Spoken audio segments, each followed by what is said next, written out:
Hey, this is JG with Kuryakyn, and ever since we launched our WanderBar, the first question we get, how does it compare to the Rode Thunder Soundbar Plus? My job is to hopefully answer that question for you guys today, covering some of the unique individual features, similarities, and differences in our Kuryakyn MTX soundbar breakdown.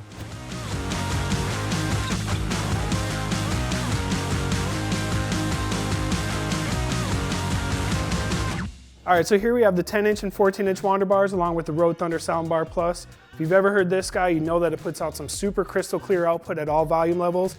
The WanderBars are no different. All of these soundbars are loaded with 6 total speakers, 2 2-inch by 3-inch woofers and 4 1-inch tweeters. Both are also Bluetooth compatible with any Android or iOS device. Feature convenient backlit onboard controls, are waterproof for safe use in any environment, and feature integrated USB power ports for on-the-go device charging. And when it comes to mounting, all of these soundbars can fit a huge variety of handlebar styles or tubing ranging from 7/8 of an inch up to 1.5 inches in diameter. One thing that's super important to note, and we've actually been asked this question quite a bit, the mounting kits and the wiring harness are different between the Rode Thunder Soundbar Plus and the WanderBar. The WanderBar kits are sold separately, whereas the Rode Thunder comes with everything you need to mount it and ride. Out of the box, the WanderBar does come with a standard USB wall charger, and the reason for offering the mount separately is because WanderBars can be mounted via 2 different types of vehicle mount kits, motorcycle specific or recreational kits for UTVs, golf carts, and other power sports vehicles.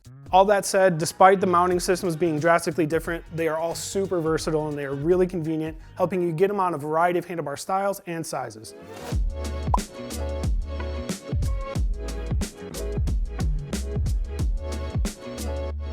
So obvious size and shape differences aside, one of the most notable difference, actually the most notable difference between the WanderBar and the Rode Thunder Soundbar Plus is that the WanderBar is a portable unit. What that means, it has an onboard lithium battery, you can take it off the vehicle and you can use it anywhere. That said, the WanderBar motorcycle and recreational mounting kits do include a full vehicle wiring harness. That way you have the option of tapping into any vehicle's 12-volt battery power to keep a constant charge when mounted on longer rides.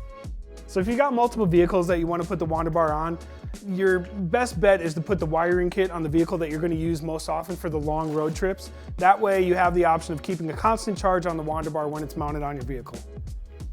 So even if you do have the wiring kit permanently installed on one of your vehicles, it's really easy to get the WanderBar off and onto another vehicle. All you got to do is remove the handlebar kit.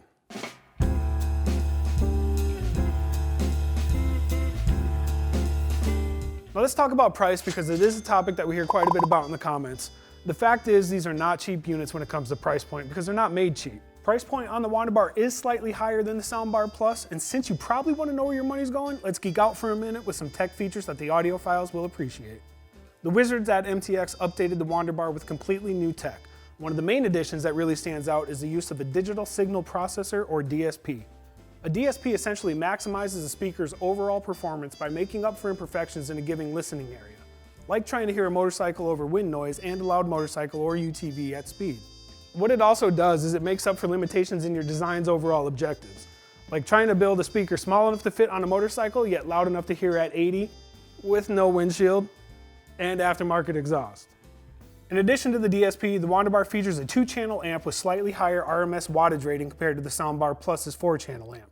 Putting it simply, that means you're going to get louder overall output, which is evident in the sound pressure level differences between the soundbars.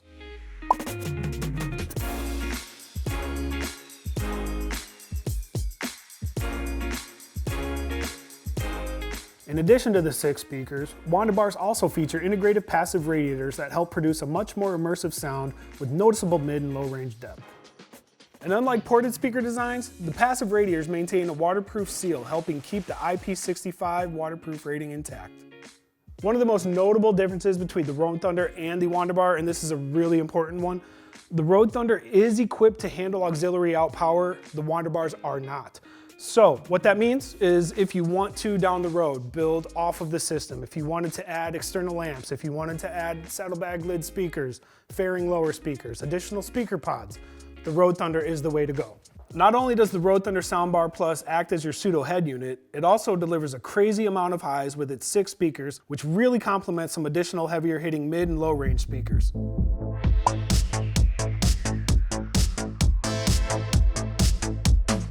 So we talked about size very briefly earlier, and I really want to revisit that real quick because you guys really need to understand that there is a significant size and weight difference when it comes to each of these speakers. Now again, the WanderBars are offered in 10 and 14-inch lengths, and both are going to measure 4 inches tall and 5 inches wide at the base. They weigh in at 4.3 and 5.2 pounds respectively. So, not gonna lie, these are hefty units, but you know what? It's kind of by design. The WanderBar had to be able to handle not only all the elements and thrashing around you'd expect being on motorcycles or UTVs, but a portable speaker also has to handle a lot of abuse off the vehicle that typical hardwire systems don't encounter. So one of the first things you will notice about the WanderBar when you pick it up and handle it, it is a very durable feeling unit. I mean, I don't know if that's an actual adjective, but durable feeling is how it feels.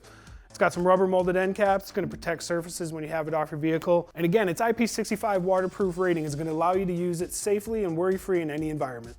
Doubling down on durability, the Road Thunder Soundbar Plus, every bit as durable as the WanderBars here. It's actually IP66 rated, and these are IP65 rated. And as you can see, it comes in a much more compact unit at about 10.5 inches long by 3 inches in diameter. They're also capable of installing on a huge variety of vehicles. We've seen them on motorcycles, ATVs, UTVs, golf carts, you name it.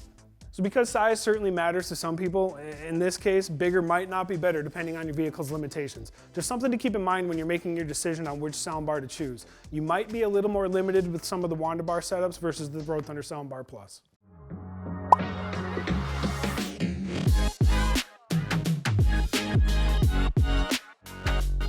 The bottom line is there are a lot of variables when it comes to the performance of motorcycle or power sports speakers in general. Aftermarket exhaust, windshields and fairings, or lack thereof, and even the type of motorcycles are all contributing factors. Riding a cruiser, a softail, or a sportster with the exhaust exiting right under you is a lot louder than a Road King with the exhaust exiting behind you. Again, a lot of variables to consider. Now, I don't know if you guys can see, but this Road Thunder is a little bit scratched up here. This is my personal Road Thunder. I've ridden with this for about the past 2 years, give or take, maybe a little bit longer.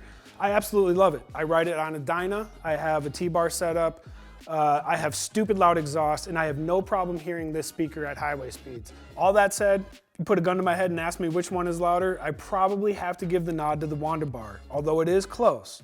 But that doesn't necessarily mean it would be my choice. Be sure to check out our other comparison video for an idea of how both sound at cruising speeds and out on the highway. So we tried to cover as much as we could in a short period of time. Obviously, we could go for days about each of these. A lot more information on Kuryakyn.com. If you guys have any questions, if you want to know which speaker is right for your setup specifically, shoot us a message with a picture, hit us in the comments, or contact tech support at Kuryakyn.com.